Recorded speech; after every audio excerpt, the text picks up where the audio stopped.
Hi everybody, welcome back. Tony again here with Shinsho Yoga. And this week I would like to work on a Vasisthasana or side plank. So our standard plank, known in Sanskrit as Phalakasana, looks to get our center muscles here in our core, where Vasisthasana side plank works the obliques, the outside here. As I always say in my classes, you're only as young as your spine is flexible, and your core is here to support your spine. So if you don't have a strong core, right, you're going to have troubles with the spine. And when you run into those troubles with the spine, you're going to run into flexibility issues. And those flexibility issues over time are going to age you. Right? And I'm not necessarily talking age-wise and that all of a sudden you go from looking 20 to looking 70, but you may walk that way. Right? When you see those shuffle steppers in the supermarket, as I like to say, where their spines are just stiff, their body is stiff. Right? So we need to be able to keep our spine flexible, supple, strong, because everything else in our body attaches to the core here, the center section. Everything moves out from the spine. Right? So keeping our core strong is important to keeping our spine healthy. Very important. So again, today we're going to work on Vasisthasana side plank to help work our obliques in here. Now, side plank can be challenging because there's a bit of a balance issue with it and how we hold ourselves, that we're only going to be on one arm. But I'm going to show you some modifications with side plank that you can do that should be able to help you out if you struggle with it or if we have wrist issues. So let's get into that for today. And side plank, there's a couple ways you can come into side plank. Sometimes your teacher may have you roll from, say, a full plank into it, or may have you lift up into it. I am going to roll into it from a full plank position, and then I'm going to show you the modifications for it. So, to roll into side plank from Vasisthasana, from Phalakasana or plank position, you'll come into your traditional plank position. Arms under the shoulders, legs are long, got that long line of energy extending through the crown and through the heels. From here, you're going to roll, the feet are stacked, rolling onto one arm, right? Now, depending on your body, you may have to twist the palm, right, a little bit, depending on where you are. The feet are going to stack. The hand can come to the hip or come up to the sky. Eyes go to the sky, long line of energy, and breathe.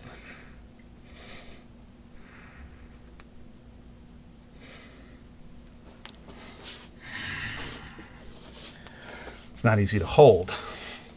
So to come into Vasisthasana from plank, you roll to the one side your teacher's asking you to do. You're going to stack the feet, right? The hand can either come to the hip, the top hand to the hip, or to the sky. We want to look up towards the sky, and we want to try to maintain that long line of energy. What you don't want to do in your side plank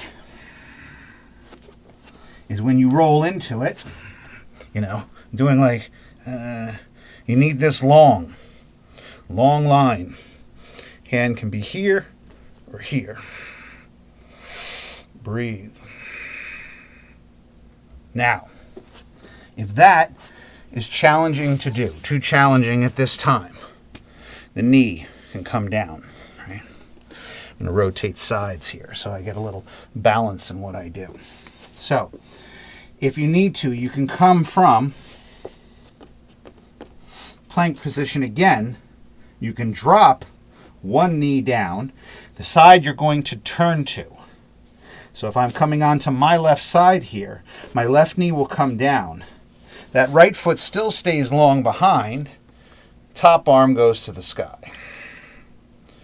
This is a way to be able to modify if you can't currently hold the plank.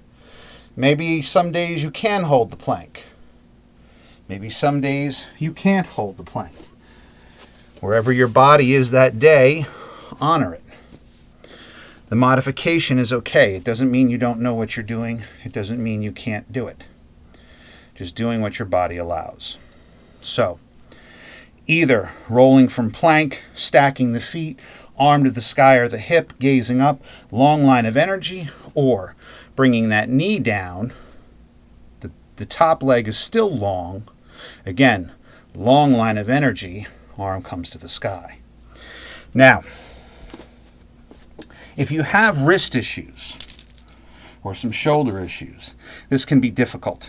So what I like to do to eliminate those so my students are successful in their planks is to do them on the forearm. So what I have students do is come onto their sides here. Stack the feet, just as we would in plank. You're going to bring, side plank, you're going to bring the forearm underneath the body here, having the arm perpendicular with the mat here, or in line with the short edge of the mat. Under the shoulder, hands to the hips, feet are stacked, legs are long. With the exhale, lift the hip, come into plank. You can take the arm to the sky and breathe. You can even modify from here, bringing the leg up.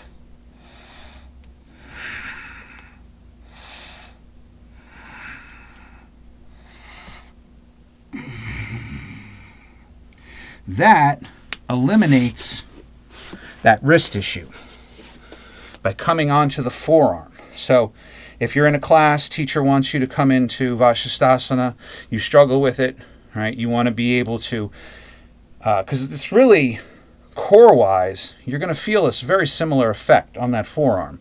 You still have to hold it. You're really isolating it. What the arm is doing when you're pressing down this way, you're having more of a balance. So you're going to have some shoulder and arm to hold you tight in there. It's not just going to be your obliques. It's going to be everything here. And if your wrist hurts or you have shoulder issues, it can be a challenge. So that's a way to eliminate that. So again, opposite side. The legs are long, stacked. Forearm is down, underneath the body, perpendicular with the mat. I like to start with the hand on the hip, and with the exhale, lift the hip up, arm to the sky. Breathe.